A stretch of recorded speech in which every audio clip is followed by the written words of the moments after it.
So, hello everybody from Vienna. Good morning, good afternoon. Welcome to today's Win for Peace webinar.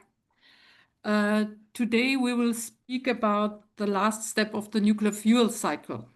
And before I welcome our speakers and I introduce you to the topic, let me first of all tell you who we are and what we do. And for this, let me give you a brief overview of Win for Peace. So, okay, I hope you can see my screen. So my name is Eva Jan. I'm the leader of the Women in Nuclear Win for Peace group. And we hold regular webinars on different topics. I will tell you the background in a minute. And today we will talk about the Chalk River Laboratories Decommissioning and Stored Liquid Waste Project. We have three speakers here, Katie Primo, Daniel Arnold, and Ariana Hurley. So who is Win for Peace? Our group is one of the several groups of experts within the Win Global community. We were established in 2023 because I strongly believe that we need more women involved in the peacemaking process in order to bring more peace to this world. Our group is focused on the areas of nuclear non-proliferation, safeguards, export controls, and disarmament. So these are all contained within the Treaty of the Non-Proliferation of Nuclear Weapons. And what we do is that we conduct different activities across these four domains, in particular related to education and training. Our membership in this group is open to all WIN global members, and we currently have 30 members from 4 continents. And as I said, I'm the current leader of this group. And Agostina Serrano from Argentina is my deputy, who is also today's webmaster. Here are some photos of our group members. And we also have 2 supporters. One is from the Vienna Center for Disarmament and Non-Proliferation, the VCDNP. And the second one is the UN Office for Disarmament Affairs, UNODA, also at Vienna. Our events are usually educational webinars or also sometimes hybrid events. And they are announced on social media like Facebook, LinkedIn, Instagram, and also via email for those of you who have attended our previous webinars. Everyone is open to attend. And we also have a YouTube channel. If you put Women in Nuclear Global into YouTube, you will find our channel where all the recordings are available. Let's look at some of the themes we have covered since our inauguration. So we have spoken about the basics of nuclear non-proliferation, the new nuclear non-proliferation regime, about national, regional, and international safeguards, the basics of nuclear export controls. We have looked at Iran's nuclear program, the AQ Khan network, nuclear disarmament status. We also covered nuclear propulsion, the basics of nuclear weapons, the basics of the nuclear fuel cycle.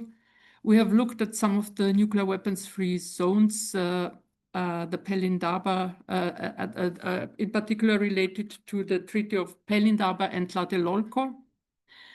We have covered nuclear physics basics, and we spoke about the Comprehensive Test Ban Treaty and the Treaty on the Prohibition of Nuclear Weapons.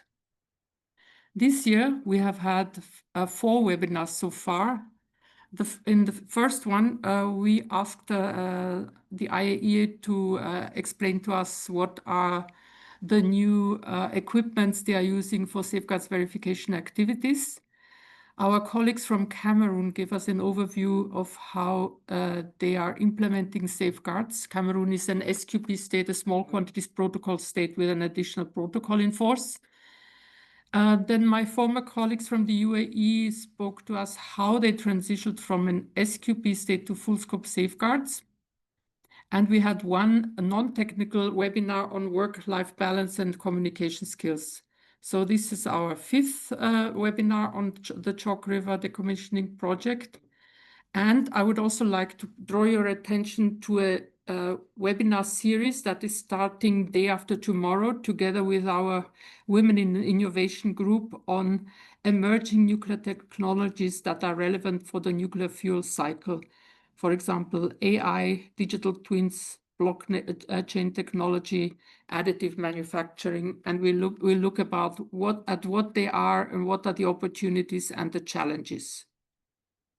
So stay tuned. This is my brief introduction about Wind for Peace.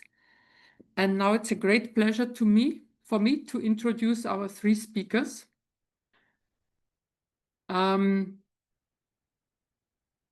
Two of them, I know them personally. So Dan, I met Dan a year ago. He was one of the fellows at the World Nuclear University Summer Institute in Rio de Janeiro. And so I was a mentor at that World Nuclear University.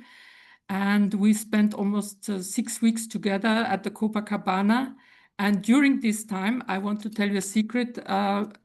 Dan not only participated in the Summer Institute, but he also ran the Ironman competition on the Copacabana, and I was really impressed with him. Okay, a more formal introduction to Dan. So Daniel Arnold is a nuclear decommissioning and project delivery specialist at Canadian Nuclear Laboratories. Over the past decade, he has led well over 100 projects spanning reactor life extension, safety and security, health sciences, and decommissioning.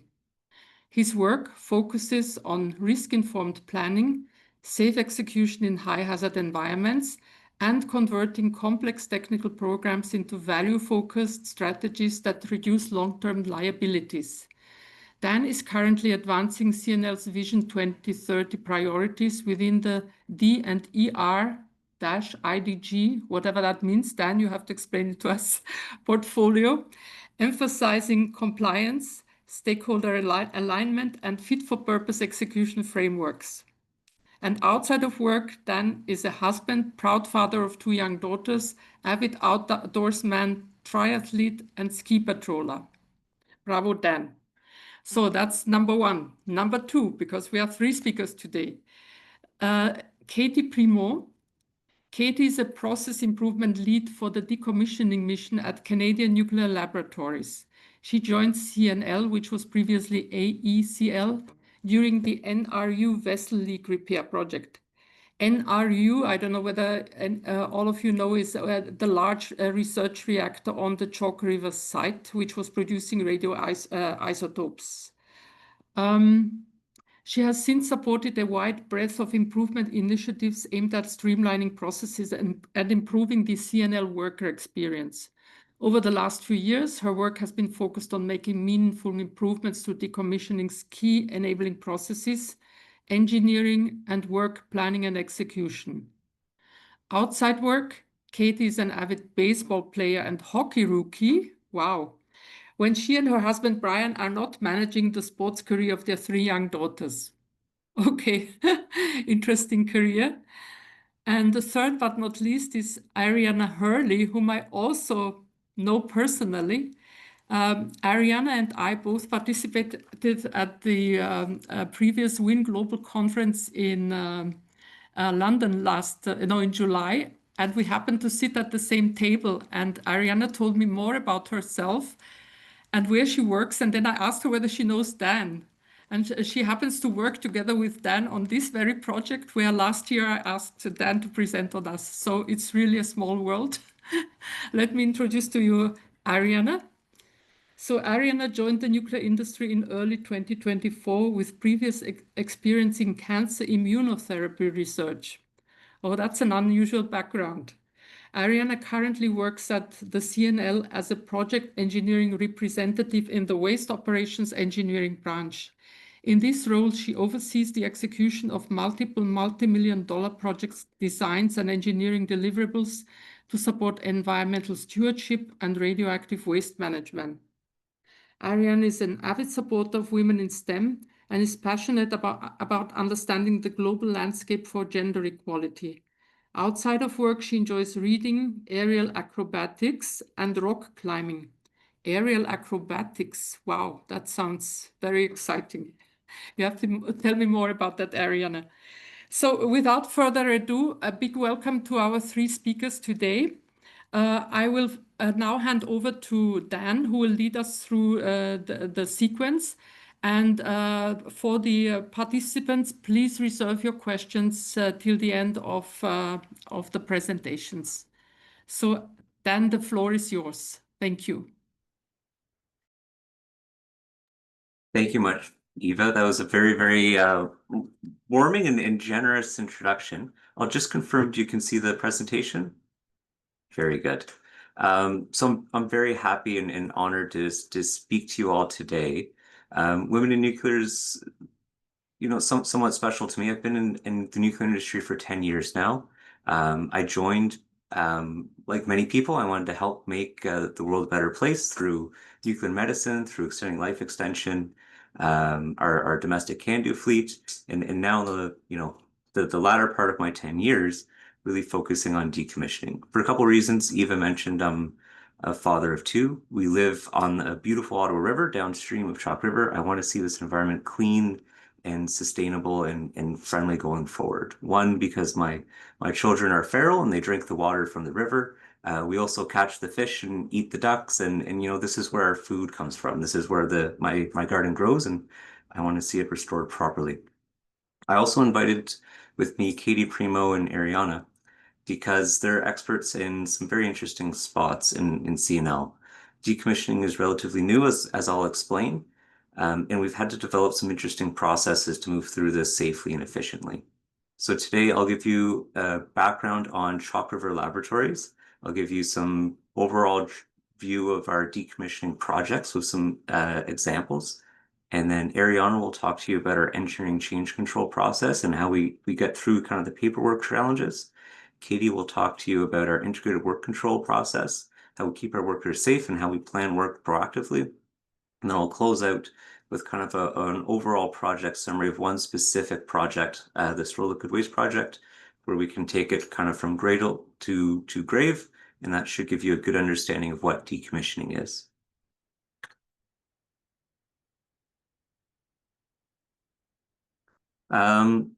So as I just said, we'll go through the background of CNL, Chalk River Labs, our decommissioning mission, our project engineering and our planning methodologies, and we'll share a project example, and we'll go from there.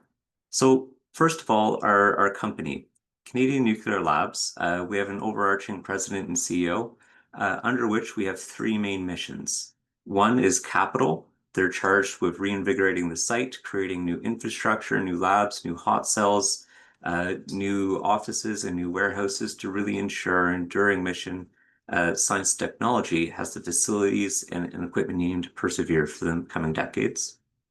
The Science and Technology mission is tasked with extending the life of CANDU reactors to pioneering new medical isotopes like actinium-225 and many other things. But what we're going to talk to you about today is our environmental and remediation mission, specifically the decommissioning side. But within this mission, this large organization, we have decommissioning and environmental remediation, which is DNDR, which is one of the acronyms Eva mentioned earlier. We have the Infrastructure Development Group, IDG, which is the other acronym Eva mentioned earlier. We have our waste services, who are stewards for our waste storage and future disposal locations. We have the Historic Waste Program, which is focused at Port Hope in Ontario and that cleanup mission. Then we also have the White Shell Closure Project, which is a historic laboratory in Pinawa, Manitoba, which we're going through decommissioning as well. Overall, our mission is to restore and protect the environment through reducing Canada's nuclear legacy liability.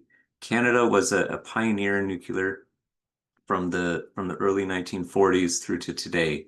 That means our industry has spread the majority of our country, going from the far northwest reaches down through its heart in Ontario at Douglas Point, Chalk River Labs, in Rolphton, Ontario with the NPD reactor, in Western Quebec at Gentil, and a few other sites as well. Our mission spans this very large area, and we have decommissioning endeavors going on in each of them. Today, though, we'll talk about that largest site, Chalk River Laboratories. That's where I'm calling you from today, and that's where really the heart of the labs and the decommissioning focus is in scale. At Chalk River Labs, we have this site is close to 4,000 staff, 10,000 acres. It's quite a large, sprawling site. We have the enduring S&T mission, we have the capital mission working, and then within the decommissioning environmental remediation mission, we have a couple teams as well. We have the facilities decommissioning team, which is where I fall through. We have the reactor decommissioning and reactor segmentation team, who's specialized on our reactor vessel and building decommissioning. And then we have the program integration team, who's really making sure we have the rules and tools we need to execute safely.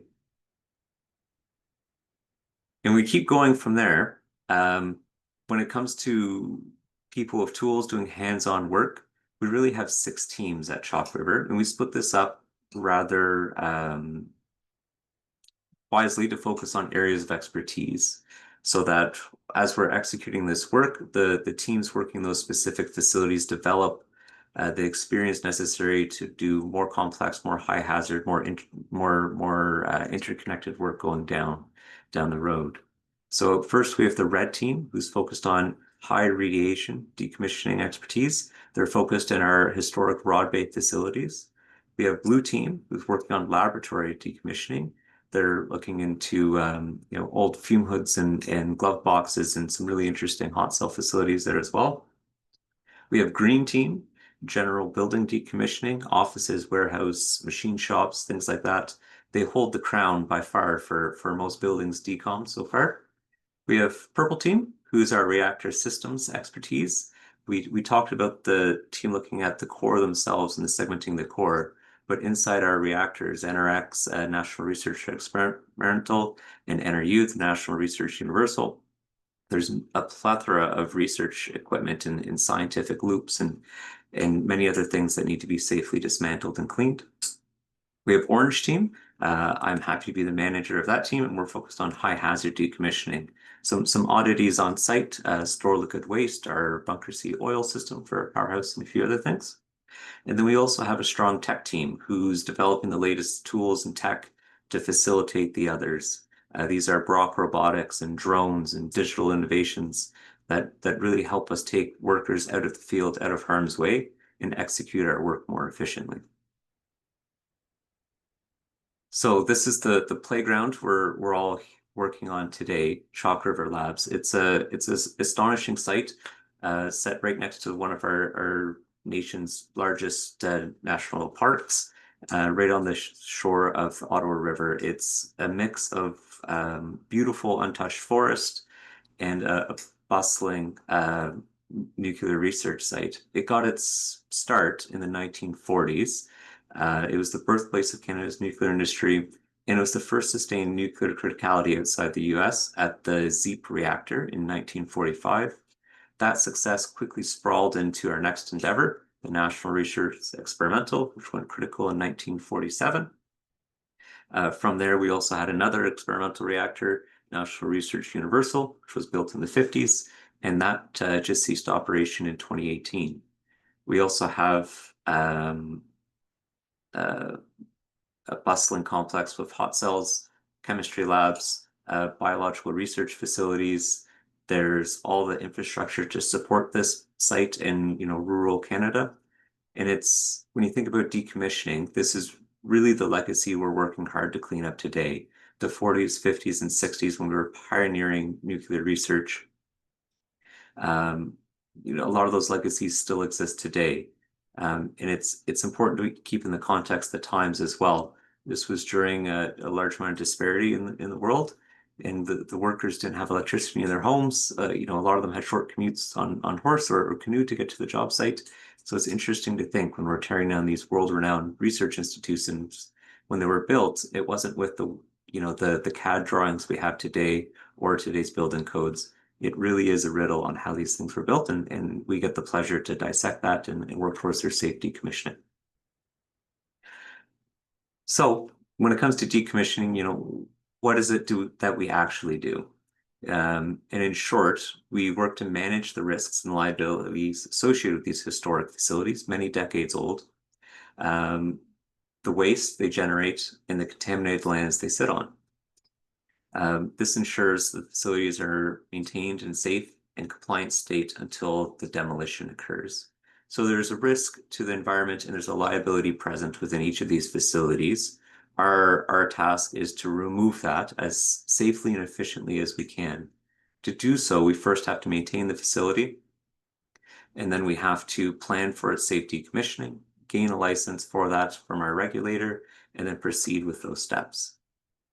So that this process starts with storage with surveillance. When we inherit a facility that has ceased operations, first thing we have to do is enter the facility. We have to clean out the operating equipment. We have to know what is required to safely store everything in that facility, keeping ventilation online, fire systems, electrical systems maintained, and then we have to surveil it as well.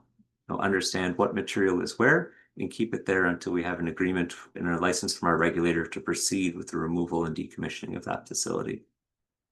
This is a large amount of work that in some instances can last decades. And that's because while we're safely storing and we're in storage with surveillance, we begin the decommissioning planning process. So we characterize the facility, we find out where there might have been historic spills, where there might have been contamination fixed to walls or ductwork or within a pipe in a process system. We characterize that and we find out where the liabilities exist. We assess the risk and we formulate a strategy on how to safely execute the decommissioning of this facility, of course, while staying compliant to our regulators, the Canadian Nuclear Safety Commission and the IAEA. We do this now through many different ways.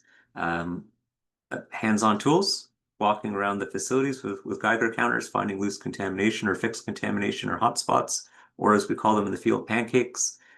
We also use some more innovative tech now, drones with LiDAR scanners and some lamp scanning where we can get these heat maps of radiological dose rates.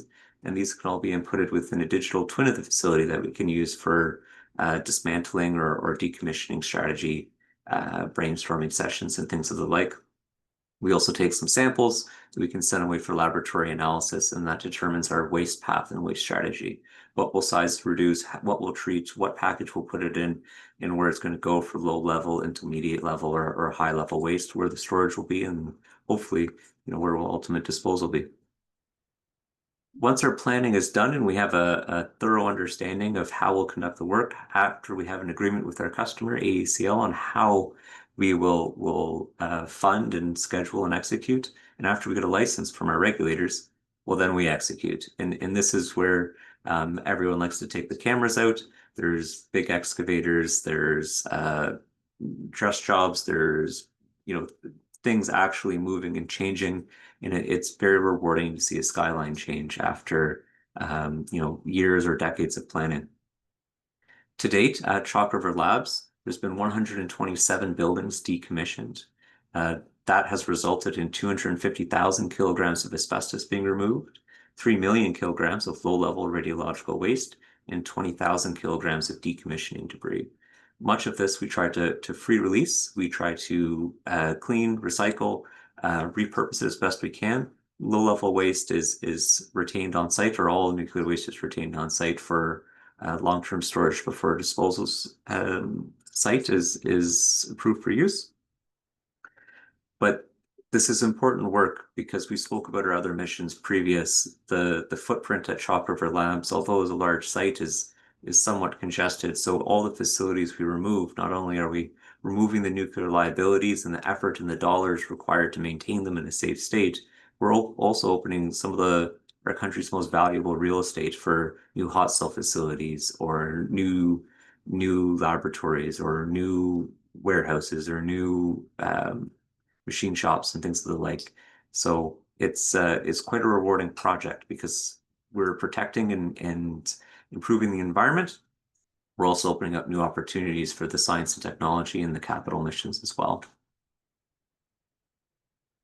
This is our short map of the site, you can see in pink the buildings that have been demolished in the last 10 years. And in yellow, you can see the buildings that were currently in use. This is where those 5 project teams are spread out.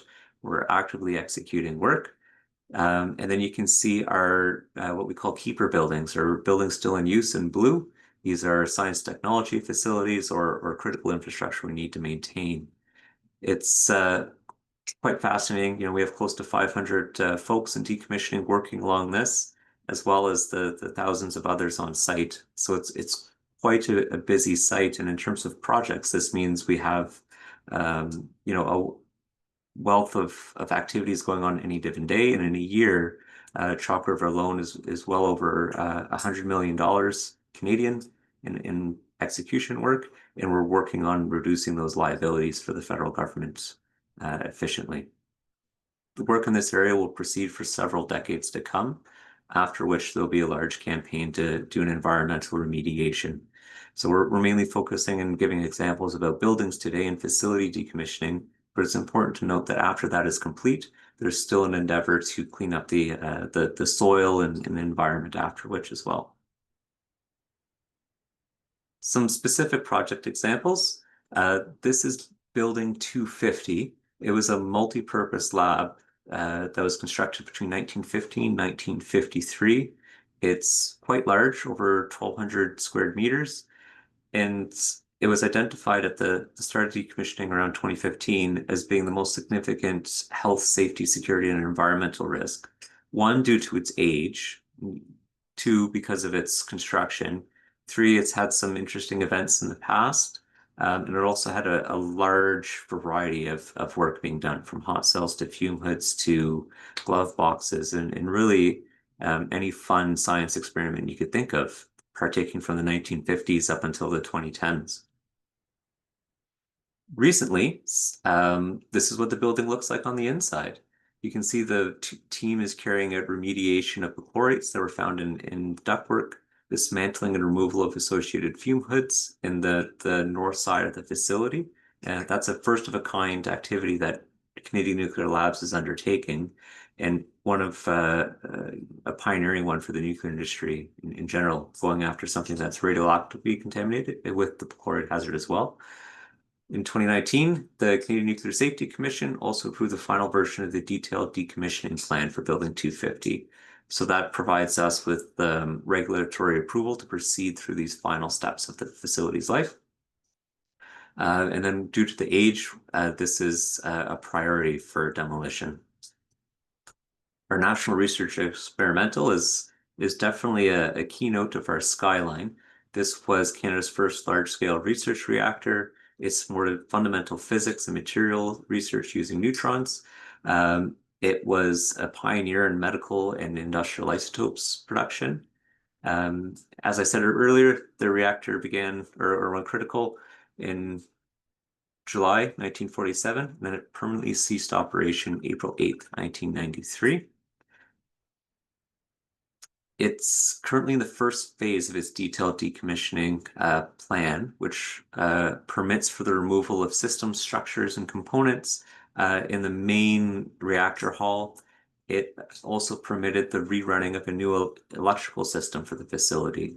So it had many decades of operation, facility configuration changes. It had a refurb.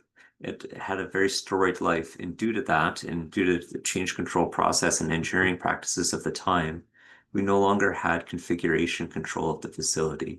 And in lamest terms, that means we didn't, with 100% certainty, know what electrical wire powered what. So when we're proceeding with decommissioning activities, it was a high risk to send workers into an area to remove a component based off drawings. So to remedy that and to ensure our workers are in the safest facility possible, we provided an entirely new electrical system, and then we air gapped the facility. We went around the entire facility and we cut every feed going into the facility except for these new ones, which are green in color and very visually identifiable. In that way, hand over heart, we can say that that previous legacy system is out of energy. We'll still test it before we touch it, But from an engineering perspective, we have much more faith now on whether that carries a hazardous energy or whether it doesn't. In our other reactor, National Research Universal, just across the road from NRX, this team is going through a couple different activities. One is going through a permanent safe shutdown, standing up new systems to ensure this, the safety of the facility while it's no longer in an operating state. It's also going through some characterization and detailed planning to submit a detailed decommissioning plan or a license for future decommissioning. And then we're also severing ties with some facilities around. There was an office building and change room facility that connected NRX and NRU. This team removed the bridge connecting them, and then that change room as well, which had low levels of contamination, but a large amount of asbestos and presented a fire hazard due to the lumber construction and several other things. So we're isolating NRU, we're preparing it for safe shutdown, we're doing our characterization, our sampling, getting ready for a full decommissioning mission to get underway. In the 200 series, this is an old Rod Bay facility. It's comprised of 3 large facilities and an underground canal that fuel systems used to pass through after being irradiated in NRX or NRU. Complex includes former thorium and plutonium plants and former fuel rod storage and handling bays. This is another very, very large facility at 38,000 square feet. It was erected in the 1940s. I should mention we're usually bilingual in Canada, French and English, but also Imperial and metric. So we swap back a fair bit. Recent accomplishments for this project. Since decommissioning efforts began, the thorium plant is the furthest ahead in decommissioning. As the building has been isolated and the systems removed, the fuel handling bays have been drained of the contaminated water, and then scabbling efforts and fixing efforts have been underway to remove the remaining hazard. After which, to prepare the facility for future stage. A lot of these bays are backfilled to guard from hazards and make sure they're safe for future storage ahead of demolition. So that's a few project examples. It's nice to see the work get going, and it can be a bit daunting when you look at a several year long or several decade long project to really understand the methodology or the process we're going through. But I find it quite simple, and this is the tools I use to explain it. When we walk into a facility, we have some historic knowledge. We understand what the building was used for. We can talk to the folks that used to work there. We can look at the drawings and OPEX and impacts that were filed, and we can understand some of the history. But we also have to do our own due diligence, and we have to scope the facility. This means being present physically within the facility, scanning the walls, finding hazards, finding where asbestos is, or mercury, or lead paint, and finding out where nuclear contamination is as well. After we've done that scoping, we have a good understanding of what's there. Then we characterize. We take samples. We take bits of the wall. We take bits of the floor and the ceiling and the roofs and the systems. And we take the P-traps out of drains. And we look in all the places that we've learned where contamination or liabilities may be found that aren't as easily documented. Once we have that characterization, that informs us of A, the hazard that's present, so we can guard the workers during decommissioning and we can plan for that. It also informs our waste stream. So we can talk to our waste services team who can determine where this waste will be placed, what container it must be in, where at Chalk River Labs will be stored until there's a disposal solution available. And that creates a more holistic approach to this mission. After our scoping and characterization, well, then we're best in the place to start decommissioning. Then we work with our subject matter experts and our field staff. We develop a safe approach for in the field execution, and then that's where you see cool equipment come out like robotic excavators or everything under the sun that we need to remove these liabilities safely. Sometimes that means creating new facilities, new enclosures with ventilation. Sometimes, frankly, that means a screwdriver or a hammer or a crowbar and a sawzall, and we just need to get the thing out of the facility. But it's really about finding the safest approach and the most reliable approach to proceed. And again, that can be a bit vague. So to break it down even further, we have three realms or processes. And this is what both Ariana and Katie will speak to more in depth very shortly. First, we have our engineering. They're focused on creating innovative solutions. Can we use a robotic? Can we remove a roof section to access something more safely or easily? Could we tunnel? Could we make a new door? How can we access this liability, or how can we demolition this facility safely? And with that, it means going through a comprehensive change control process. So we are very much appreciative of how work was done in the 40s and 50s and 60s and 70s, and it was remarkable and things happened quickly. But we have the distinct pleasure of going through the pain of poor change control practices from that time. Going forward, as we're decommissioning facilities, we have the utmost respect for change control going forward. So we regain change control in our facilities. We do digital twins and mapping, and we do new drawings, and we revalidate where the systems are in our buildings. And going forward, we have to ensure we maintain that change control process. We move into our planning. That's where we collaborate with our subject matter experts, our health physicists, our radiation protection staff, our industrial hygienists, and our occupational safety and health, as well as many others. And we ensure that when we're putting tools in hands of workers, that it is safe to do so. We do that by collaborating with the subject matter experts and the workers to ensure that when it's time to give that morning pre-job brief and send them in there, they're well prepared with a plan, with equipment, and with the backing of those people looking out for them. And finally, in our fields, so we have highly skilled staff of trades and technologists using the best equipment available to go in and remove these facilities and liabilities and systems. They use that using a diverse and multidisciplinary approach. So if we're doing electrical work, we use an electrician. If we're using a pipe work, there'll be a millwright or a pipe fitter. If we can use heavy equipment, we'll have someone specialized in that. And it's really people who are highly specialized in the skill of their trade doing each and actual activity. But it's this engine of work rolling through engineering, through planning, and everyone having the collaborative effort in the field that has really ensured we're safe and efficient in our decommissioning mission. So now I will hand it off to Ariana. She will start us off with talking about our engineering and that kind of forefront effort.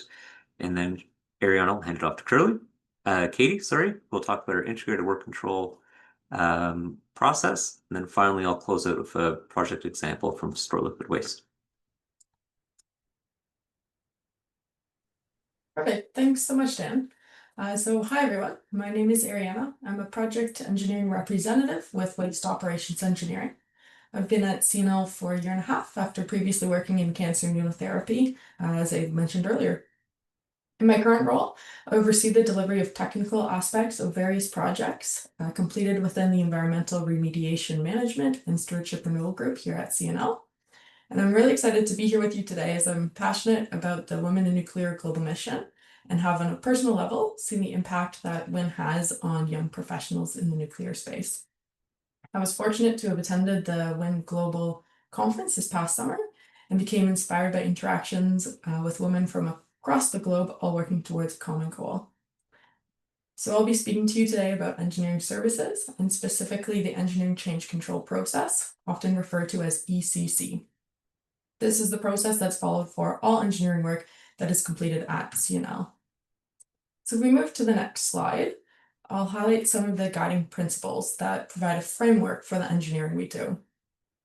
The first is customer-focused excellence. At CNL, engineering acts as a service provider to other teams across site. This means that when a specific team, in this case decommissioning or environmental remediation, requires engineering work or a change to their facility, that team acts as a customer and engages engineering to complete the design work and any oversight on their behalf. Customer-focused excellence guides each engineering decision so that the final product actually fits what the customer needs and wants. Clearly documented processes and procedures are key to ensuring that all engineering changes follow a tested and proven methodology, in addition to ensuring that each project or each change is approached with an appropriate level of rigor and that the designs meet all codes standards, safety regulations, and any license requirements. When completing any engineering work, we need to ensure that competent and qualified technical staff are engaged. So for example, if we're making a change to an electrical system or any wiring, we must ensure that an electrical engineer is designing those changes and overseeing the implementation. Finally, we must have continuous, frequent, and open communications throughout the duration of the project. If any risks or technical issues are identified, they need to be communicated to both the engineering team and the customer so that an appropriate path forward is determined. Now that I've outlined the guiding principles, I'd like to focus on why change control is important. So Dan mentioned a situation where a legacy building didn't have proper configuration management, and therefore we were unsure what wiring was connected to what and what energized what systems. This is a type of situation that does happen in legacy buildings, but we've learned from that and we want to avoid it in the future. And we do that by following the engineering change control process. So if you look at the triangle on your screen, you'll see configuration management at the center, and then around you'll see paper plant, license plant, and physical plant. Paper plant is the set of engineering drawings that are associated with a given area of site. So for example, any flow sheets or general arrangements. License plant is a method of operations that fall within the regulations established by the Canadian Nuclear Safety Commission, CNSC, or any other justicial authorities, and it includes the associated documentation. Physical plant is what you actually have physically present in a given area, so it's actually installed and functional. As you can imagine, all three of these must align to have a well-functioning plant that operates within our license requirements. If you walk into a room with a printed set of drawings, you expect them to align with what's actually installed in the area. The engineering change control process is a type of configuration management that ensures all three of these are aligned. So the next slide highlights the types of changes for which the engineering change control process applies. This consists of any permanent or temporary change across site, for example, swapping out a pump in a processing area or adding a temporary ventilated enclosure to perform radiological work. It also includes any new construction, modifications to systems, structures, components, or software, and demolition of occupied buildings. So if we move to the next slide, based on the range of examples I just gave, it's evident that not every change would require the same level of rigor in order to be implemented. For example, swapping out a pump is very different and requires less rigor than demolishing a building that may have radiological hazards. So to ensure that each project or each change is approached with an appropriate level of rigor, there are categories that fall under the ECC, Engineering Change Control umbrella. The first, which you can see on the top right of your screen, consists of the highest level of rigor. It's called a change request, often referred to as a full ECC, and this would be appropriate for complex or high-risk systems. In the decommissioning and environmental remediation space, an example of a change request would be the addition of an in-situ testing or processing system to characterize levels of contamination in a building before it's demolished, or potentially pre-processing any waste that's located in an area to be decommissioned. For these complex systems, a rigorous risk assessment, detailed documentation, and commissioning, which is a really stringent type testing, is required. Then moving clockwise on your screen, you'll see reduced risk engineering request, which we refer to as an RREC.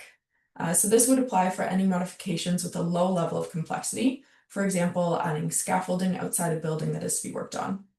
For this type of change, a less rigorous risk assessment is completed, and generally commissioning is not required.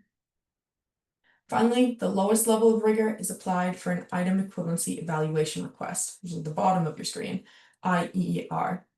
This applies for specific instances where an item is obsolete and a non-existent replacement is required. It consists of identifying the critical design characteristics of the original item and the replacement item, and comparing them to make sure that the fit, form, and function, as well as the quality assurance level, are the same. So near the end of our talk, Dan will speak about a project that used a pumping system to move liquid waste. An example of an item equivalency evaluation request would be if the pump broke and is no longer being manufactured, so it's therefore considered obsolete. An engineering request under the item equivalency evaluation request would be required to source replacement. The change request, or full ECC, reduced risk engineering change, RREC, and item equivalency evaluation request, IER, all follow the same methodology for execution. This will be the focus of the remainder of what I'll be speaking to you about today. But before that, I'd like to touch on the ECC exclusions and non-change engineering requests. ECC exclusions apply for small changes that have minimal impact to structures, systems, or components.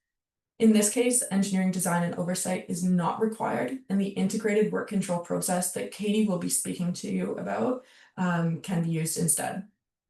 Non-change engineering requests apply for calculations that are required to perform work, but don't actually end in a change to site. So an example of this would be if we want to bring heavy specialized equipment into a building, such as a forklift or a crane, we need to make sure the floor can actually withstand that weight. To determine this, engineering would assess the structural components of the building and produce a floor loading assessment, the results determining whether the equipment could be used in the building. Because there's no physical change to site, we're not actually adding any structural components or changing the floor. The outcome is instead a written report, and therefore the engineering change control process, which includes construction and testing, doesn't actually apply here. So moving on to the next slide, now that you understand why and when we use the ECC process, let's talk about the how. On this slide, you'll see the 5 overarching steps: initiation, assessment, design, fieldwork, and closeout. So we're going to jump to the initiation stage. If we change to the next slide, it's going to highlight the main steps in the initiation stage. So here we start with the request for engineering support. So at this point, the client or customer, again, that's the team on site that requires the change to their facility, will request engineering support through an internal engineering change control website. Then the change process, either full ECC, a change request, reduced risk engineering change, RREC, or item equivalency evaluation request, IER, is selected, and then qualified resources are assigned based on the scope of the change. So I'll repeat my example: an electrical engineer would be selected for a wiring change. Next, we have the assessment phase. So the resources that were assigned in the initiation stage would take part in a field walkdown to visually see and understand the change that is required. This also allows for some risk identification. Next, we engage compliance teams through a risk assessment. Compliance teams are additional teams on site that are experts in their field. For example, fire protection, radiation protection, safety and licensing, or occupational health and safety. They can comment on foreseeable risks and mitigation strategies, as well as requirements for the design based on their area of expertise. So these requirements and mitigation strategies are to be implemented throughout the remainder of the process. The engineering team will then take all of the information that they've gathered up until this point and capture it in a written document. So this includes a summary of the scope, the engineering resources required, any foreseeable risks, and then the requirements, both from the compliance groups as well as the customer. This document is called a design plan for any work that is being completed internally by C&L resources, or a SOW, or scope of work for any work that is being carried out by a contractor. This document is frequently referenced for the duration of the project because it really serves as a high-level plan that identifies how the project will be carried out. So it's really important to understand the ask or the full scope at this stage so that it's properly documented in this design plan or scope of work. And then before the assessment phase is completed, the design authority, who's the person that will be taking responsibility for the engineering work, and the operational authority, the person taking responsibility or approving the work on behalf of the customer, meet to make sure that the scope of the change, as per the design plan or the scope of work, is mutually agreed upon. And then after this, the design phase begins. So the design phase is very engineering heavy. This is where the engineers identify any design requirements and they complete the design itself. So they draft any drawings, technical specifications, and carry out any calculations as required. In this phase, if any regulatory compliance approvals are required. For example, Technical Standards and Safety Authority, TSSA, approvals for any pressure boundary systems. This is when those approvals would happen. After completion of the design, internal C&L approvals from the design authority, again, that's the person taking responsibility for the engineering work, are attained, and the drawing package is then issued for construction. So this means that the drawings can be used as a basis to complete construction, and we can move to the fieldwork stage. So in the fieldwork stage, the change is actually implemented. Using the examples from earlier, this would mean constructing the in situ processing system or physically swapping out the old pump for a new pump. In this phase, it's not uncommon for technical issues to arise. If this happens, they're documented in a field change request or FCR. This allows the engineer the ability to either approve or reject any deviations from the approved design based on their professional judgment. The use of the FCR process also ensures there's documentation of any deviations. After construction is complete, we conduct testing to ensure that everything has been installed correctly. And for those complex systems where a higher level of rigor is required, we also complete commissioning, which was that really stringent testing procedure I mentioned earlier. And the commissioning makes sure that every single component of a whole system functions as intended. And then we have our final stage, which is the closeout stage. So after everything has been installed, or sometimes in the case of decommissioning, taken down, has been tested and commissioned, we tie up all loose ends and ensure the change is properly documented.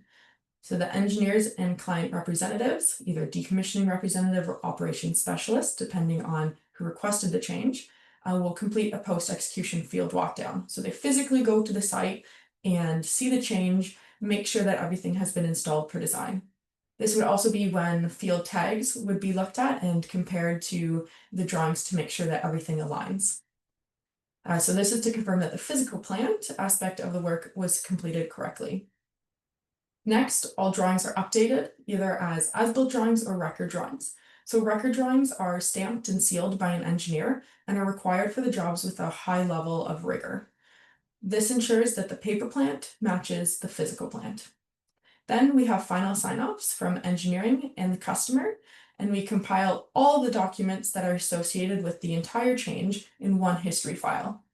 This also includes any regulatory documentation and ensures we have the information to demonstrate that we are operating within the bounds of our license and satisfies the license plant aspect. So with that, I'll pass it off to Katie and answer any questions you may have at the end of the presentation. Thank you. Thanks, Ariana. Good morning and good afternoon, everyone. My name is Katie Primo. I'm a process improvement lead for the Decommissioning and Environmental Remediation Mission at Canadian Nuclear Labs. In a nutshell, my job is to support streamlining our work processes and help us continuously improve while remaining safe and compliant. I've been with C&L for around 15 years now. I work a lot with our work planning and execution process, and I'm really excited to share a brief overview of that with you all today. Ariana gave an overview of planning for modifications to our site footprint, and I'm going to talk about how we plan the carrying out of that physical work in the field in decommissioning. Next slide, please, Dan. Before I get into the process, I think it's important to acknowledge decommissioning and environmental remediation work is unique. It's a lot different than planning for operational activities. Dan spoke in the beginning about our varied facilities at the Chalk River Labs with hazards that span the periodic table. Often we're working with these legacy facilities where some of the expertise on operating history, the history of the building, etc., may have been lost to time, or where there might be challenges with the availability of historical records for that building, etc. So there is so much work that goes into understanding the facility or area that we're working in. And that's really why I wanted to preface this process snapshot with what you see on the screen here today. So you can see that I dropped a pin that sort of says we're here. That's the portion that I'm going to talk about today, but it can't happen without detailed characterization, detailed planning, detailed analysis of these buildings that happens way before we reach this point. So Dan mentioned a DDP, a detailed decommissioning plan. Those are produced for our licensed facilities, and they're submitted to the Canadian Nuclear Safety Commission for acceptance. And that's really the detail and breakdown of work packages in those documents is really what underpins our execution planning process. Next slide, please.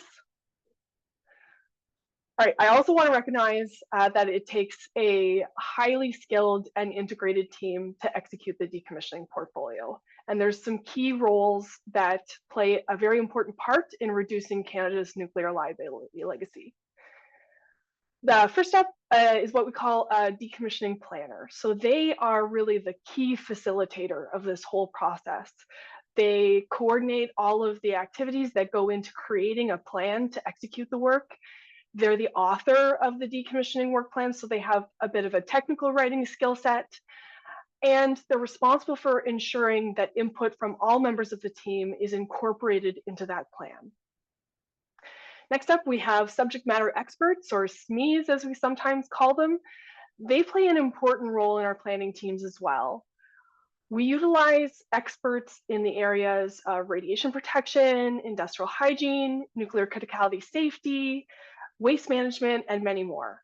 And their role on the team is to provide input and direction on the risks and the hazards and the necessary controls regarding their respective areas of expertise. Then we have what we call an area owner. In decommissioning, that typically means the facility authority or facility manager, or in other words, the representative of the decommissioning license that we've received from the Canadian Nuclear Safety Commission. They own the work location. Many times they are the expert on the facility or area. They know the systems, they know the history of the building, they know the licensing bounds, and they are the ones who are going to authorize the work that's happening in their respective area. They do that on a daily basis, and they play a key role in making sure that the work packages are safe and ready for execution. Our job supervisors maintain control of the work location, the work team, the scope, and they ensure safe and compliant execution. Another important activity that supports safe work is our pre-job briefs, and the supervisor is responsible for leading those key conversations with our work teams prior to work being executed. If we zoom out a little bit, a lot of folks on this planning team are going to report to either a project leader or a project manager who are assigned a specific portfolio of decommissioning work. They are responsible for ensuring that the planning and execution system is in place, it's working, people are following it, and that includes having the right processes to ensure suitably qualified and experienced individuals are assigned to key roles like you see on the screen here, planners, workers, supervisors. And finally, we have the boots on the ground, if you will. So the workers, they're the ones who execute the hands-on work in the field. They are skilled trades, laborers, and the like.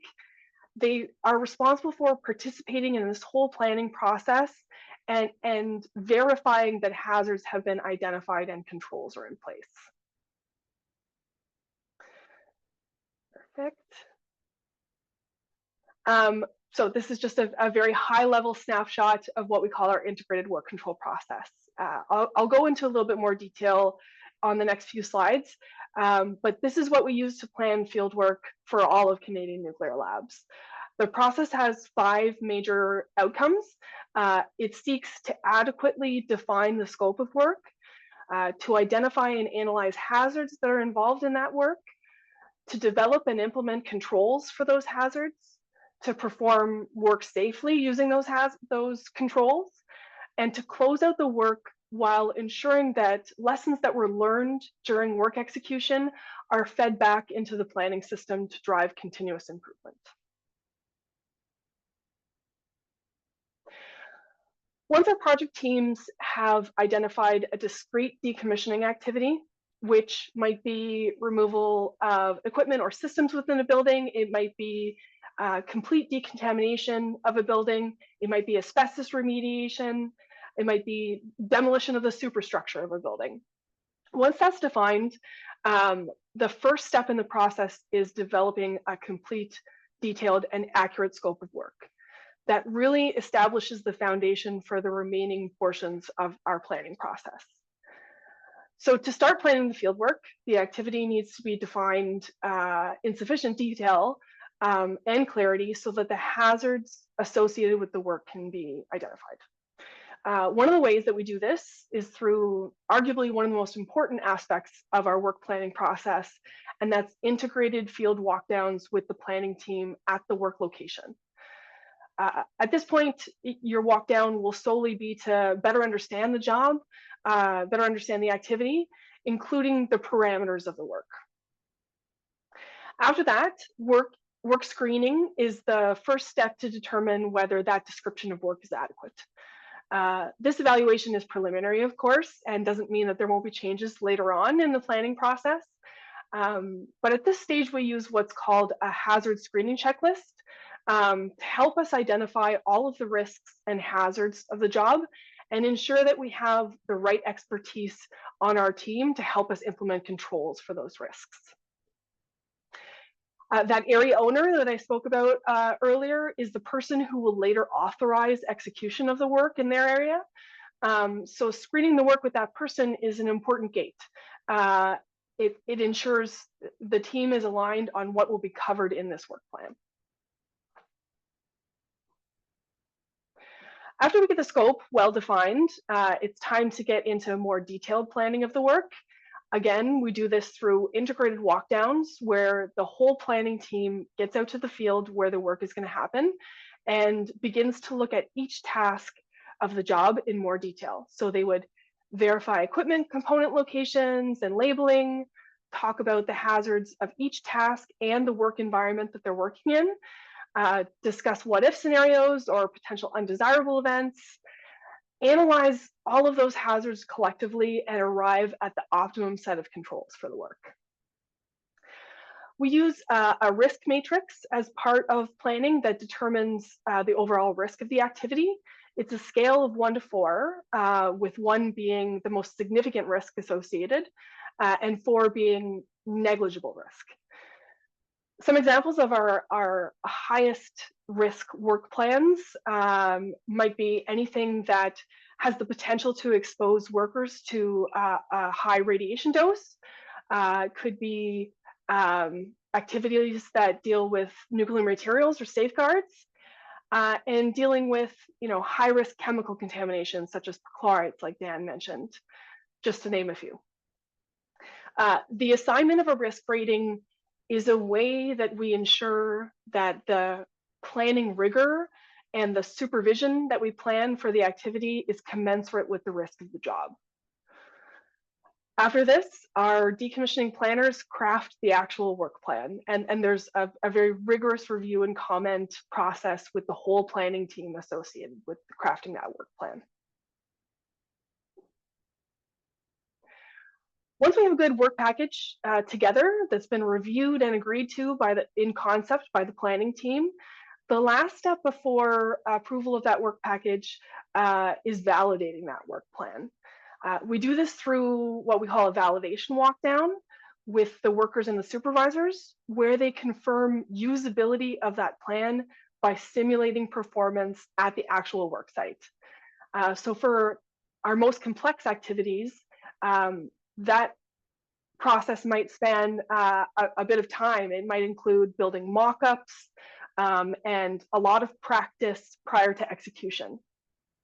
But once usability of that plan is confirmed, the plan is then routed to our area owner for approval. So once we have approval of that plan, we move into work execution, which includes daily authorization of the work. And part of that is confirming that field conditions that day are good to support the work and conducting a pre-job brief for that specific scope to be executed that day with the entire work team. During work execution, the need for changes to our plans can often arise. Sometimes that's because we found a better, safer way of executing the work, or sometimes, that's because we discover things that couldn't reasonably be anticipated during the planning process, such as the nature of some of our decommissioning work, for sure. We have a process for that. So when changes require new steps or maybe introduce a new hazard into the scope of the job, we have an intent change process that ensures that those changes are highly controlled and reviewed by the same experts that reviewed and approved the original work plan.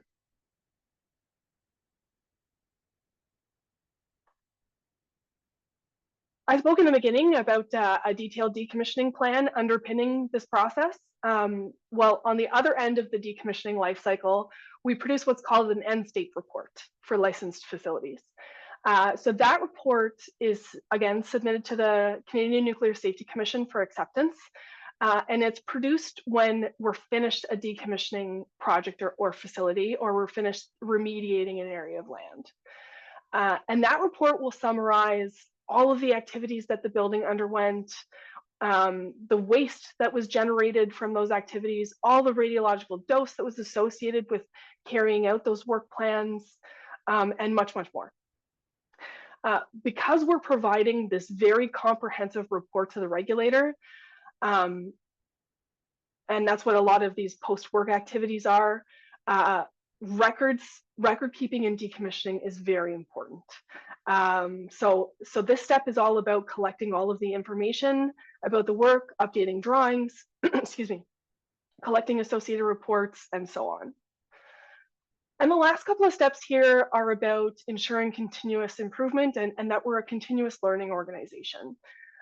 Lessons learned are captured throughout the work planning and execution process, but near the end is where we have very strong gates to ensure that our work teams take a deliberate pause and reflect on what went really well with this project and why, and what we can improve on next time around. We have a database where we input project lessons learned so that the next team can look for similar activities and see what valuable lessons learned have been learned from their peers in the past. And finally, there is a sharing aspect to these lessons that goes a bit further than just an expectation to look in a database the next time. So what we've done is we've established a decommissioning planner community of practice where everyone that's involved in planning this work gets together periodically and shares a bit about recent projects, reflects on the things that went well, and discusses what they would do differently if they could do it all over again. And this forum has been a really good way of opening up the communication lines between decommissioning teams so that teams know who to call, they know who to consult with when they run into some of these unique challenges in the future. It is really incredible how much decommissioning and environmental remediation our team has grown over the last 10 years. As Dan mentioned, we've taken down 127 buildings to date at the CRL site, and we continue to build on these skills. We have a strong process for executing work, but I am still in the business of improvements. So my mission is always to find a smarter, safer, better way of executing all this work safely and compliantly. So what's on the horizon for us in terms of improving this process is finding ways to balance our skills and proficiency with the level of administration or paperwork that is sometimes associated with executing decommissioning. So we're looking at ways that we can simplify our work plans and ensure our focus is on providing a bounded scope rather than the level of prescription that you would sometimes find in procedures in an operating station or a control room setting. We're also exploring ways that we can standardize some of our work instructions where applicable. Decommissioning is unique, but sometimes we can do the same activity in a different area. So we're looking at ways that we can lean on standard procedures rather than creating something new each time. And finally, Ariana talked about controlling changes through our engineering change control process, which is very important. And we're currently looking at ways that we can implement more grading into the process. So perhaps lighten the assessment rigor for items that are deemed non-essential to future decommissioning.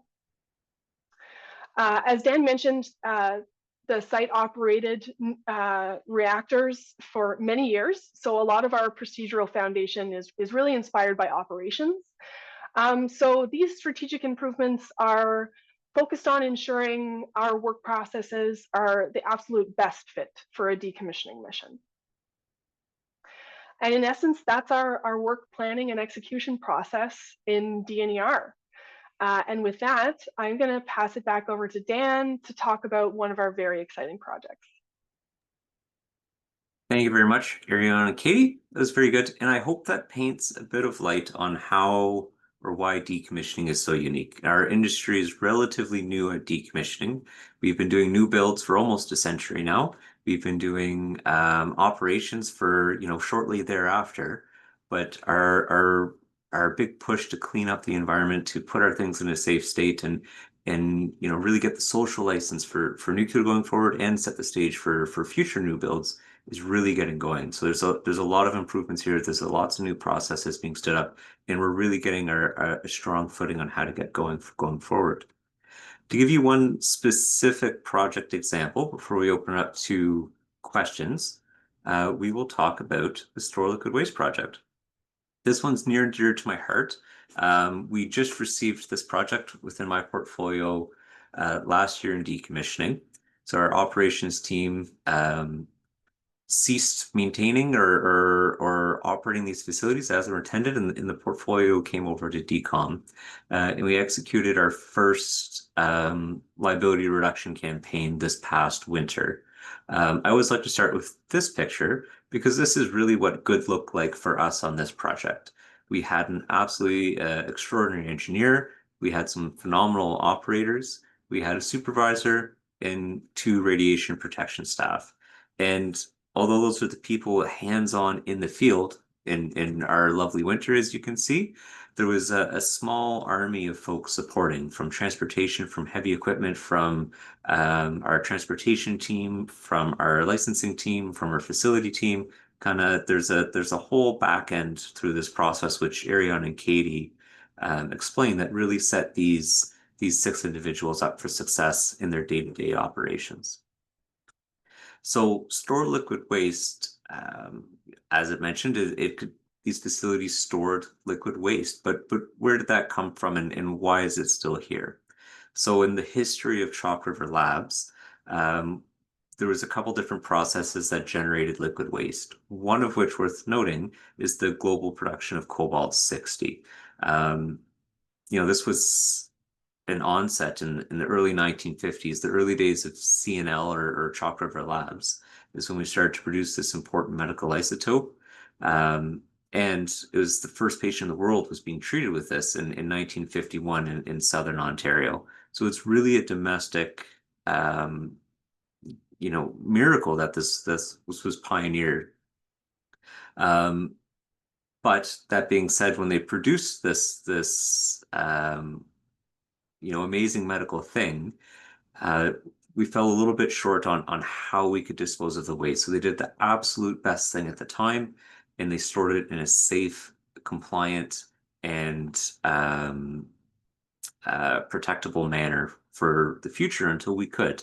So that time has come now. This waste has been stored in very large tanks for decades, waiting the time when the company in the nation is prepared to deal with this waste in these facilities. To get more specific, in the bottom right photo, you'll see what we call wafers.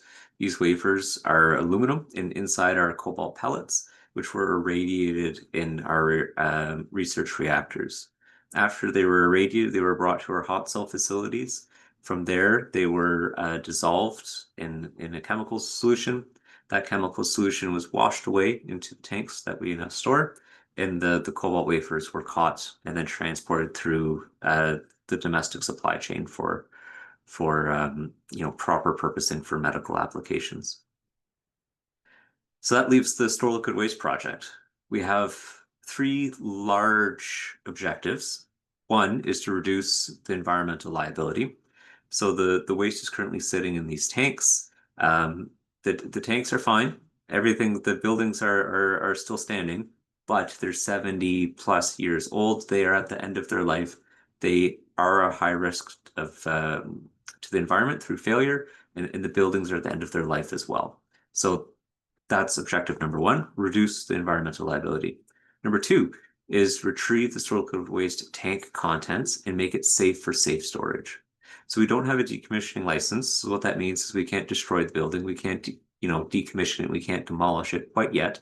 So what we have to do is remove the liabilities as efficiently and safely as we can to protect that environmental liability and prepare for decommissioning. So remove the risks, make it safe for storage. And number 3 is just that, to prepare the facilities for decommissioning.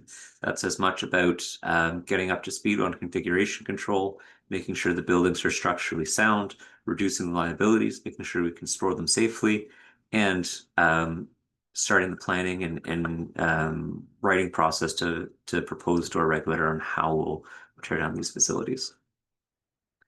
This is another photo of our beautiful Chalk River site.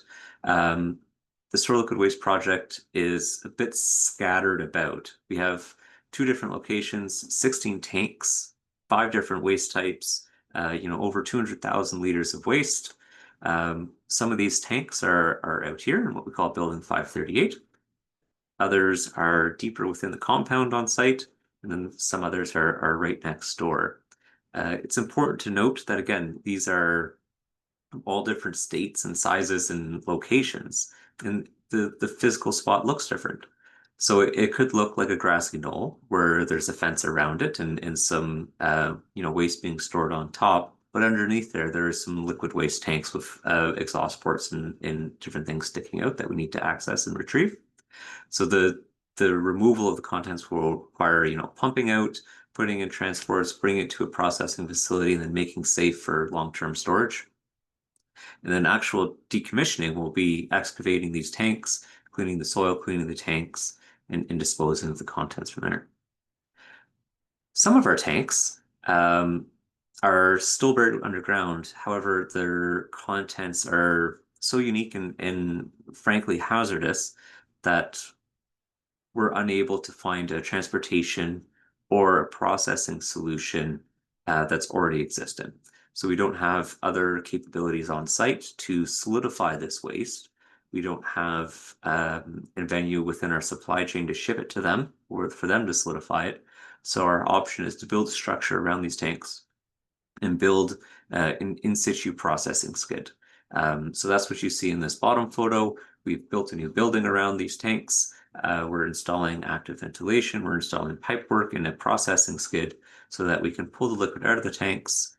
We can, through ion exchange resins, remove the bulk of the cesium and other nuclides, and then return the liquid back to the tanks for future solidification and treatment options. So that way we're removing the bulk of the hazard, downgrading the liability, and downgrading the risk so we can have some more options for transportation and treatment. Here's some other facilities. This is further in the compound. You can see, they're of an older vintage. They have some heating and cooling challenges. Configuration control is definitely a head scratch as well.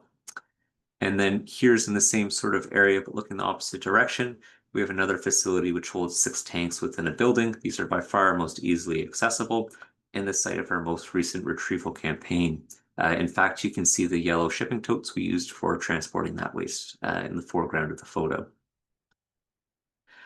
So you've seen some of the facilities. If I kind of summarize it to one nice, easy sheet, this would be it. So we have tanks scattered between buildings, between facilities, and we also have a plethora of different waste types. And then lucky for us, these are either clustered on the low end of the pH scale, zeros, ones, actually one -0.9, and then we have some that are very caustic, 13s, 14s, makes it interesting to transport and interesting to handle and treat. There's some very unique hazards there. And then there's different nuclides and different radiological portfolios for each of these as well. Also to note, some of them have sludge layers or sediment as well. So 3 tanks, the liquid has been gone, but there's still a layer of gravelly, cementy looking sediment, which is within our portfolio to remove. Others only have a heel, which is more sludgy, which is hard to retrieve as well. So some interesting challenges here on how we remove the liabilities prior to decom or demo of the facility.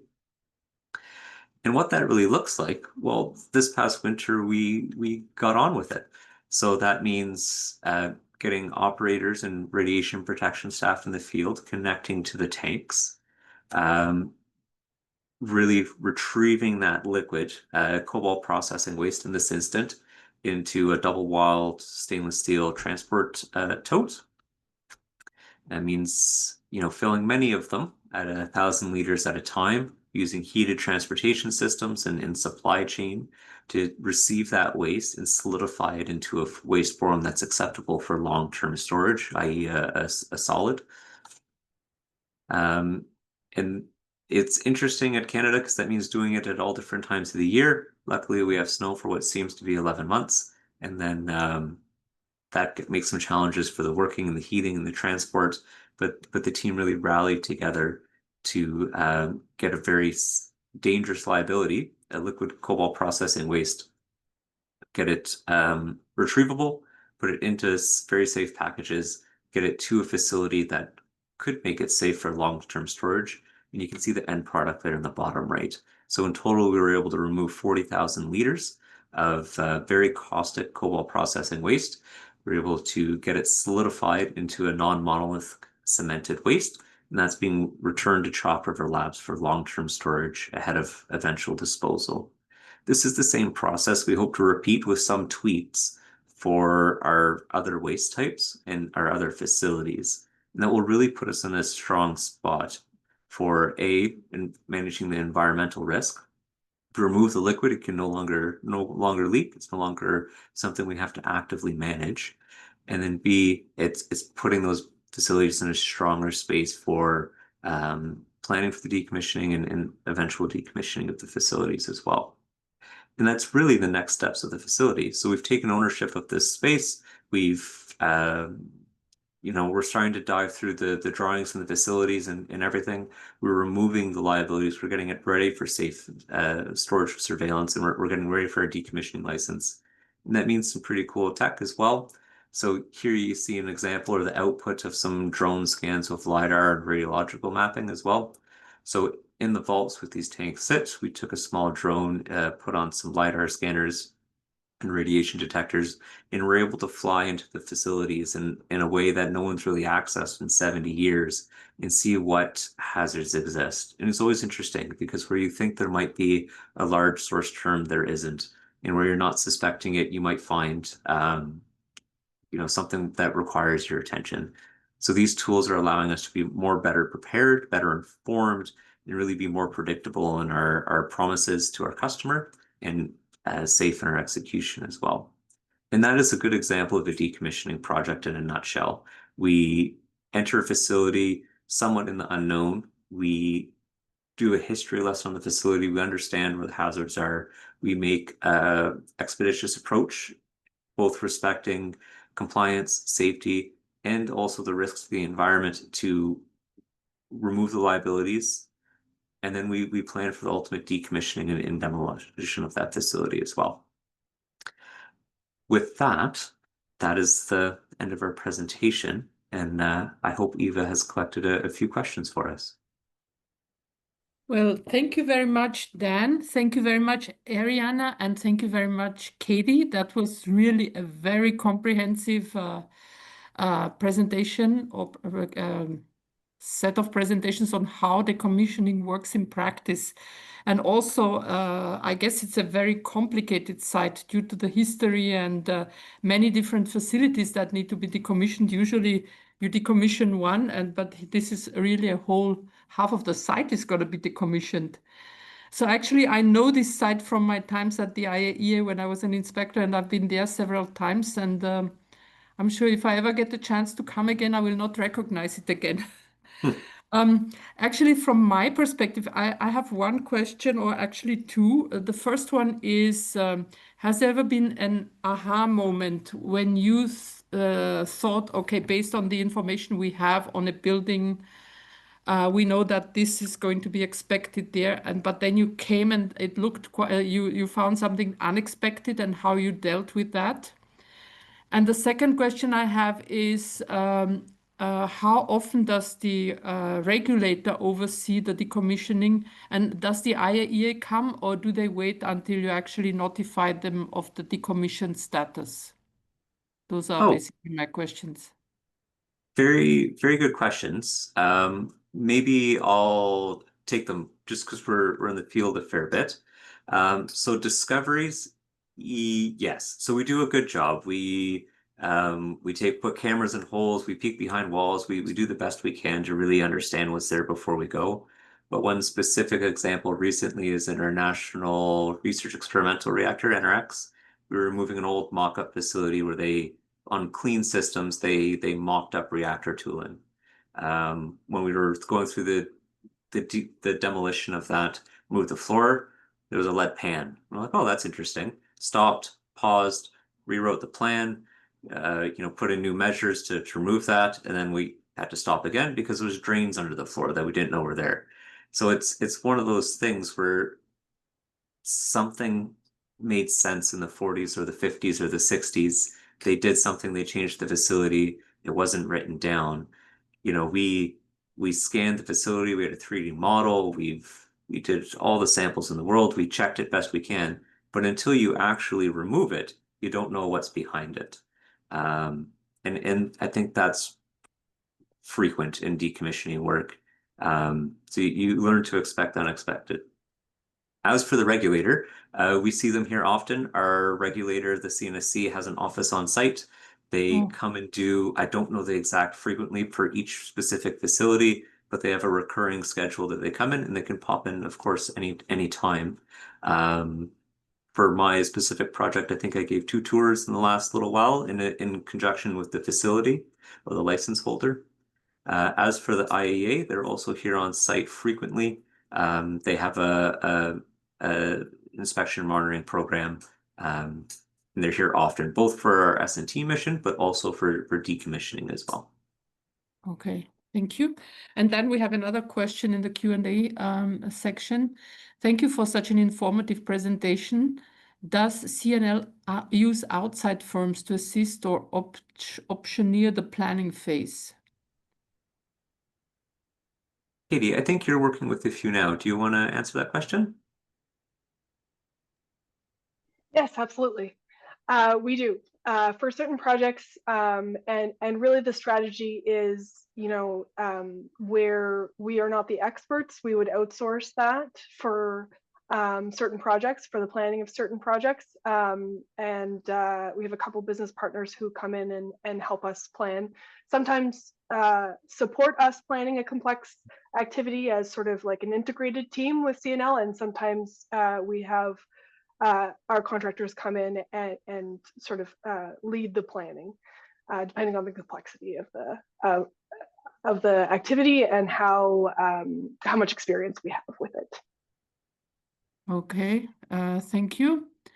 I don't see any more questions. I just appreciate, what I really like is that you use digital twins and drones to monitor and to investigate the contamination levels, and digital twins just to create a copy of the facility and without being exposed to any radiation. I'm curious whether you are publishing on this. This would be really an interesting information to read up on your experiences, how this is done in practice. And if you don't publish, I encourage you, please do publish. I'm sure the nuclear community would like to learn from this experience. We have given a few talks. I don't know most recently. I was able to give one on digital twin 2 or 3 years ago at the NWMDER conference, but it is something that we are pioneering and sharing our expertise on. And to Katie's point previously, we work with outside companies all the time for improvements in benchmarking and supplementing CNL, but CNL also offers that service externally too. So we're, Canada's Nuclear Research Center and support, but we also support the DOE in the United States, and we do work in the UK and in other parts of the world as well. So it's very much we're here for the Canadian industry and can do, but as well as anyone else. Okay, that's wonderful. By the way, I announced our series of webinars on emerging technologies, and we are also going to talk about digital twins. So maybe I reach out to you again, Dan, and ask you maybe for your input, short input Absolutely. on your Absolutely. experience on it. Okay, I think we have reached the end of our allocated time.